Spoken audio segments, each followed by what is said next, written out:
John's Gospel, through theological, still functions. Though. Though John's Gospel, though theological, still functions as crafted narrative. Plot device mapping in John, one exposition on John chapter 1 verse 118, verse 1 to 18. The prologue establishes the givens of the narrative world.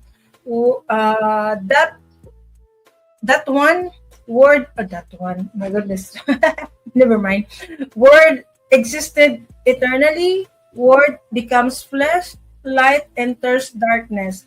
This is classic exposition. It supplies the theological background, enabling the plot to inciting moment. John 1:19 to 34. John the Baptist's testimony. Behold the Lamb of God.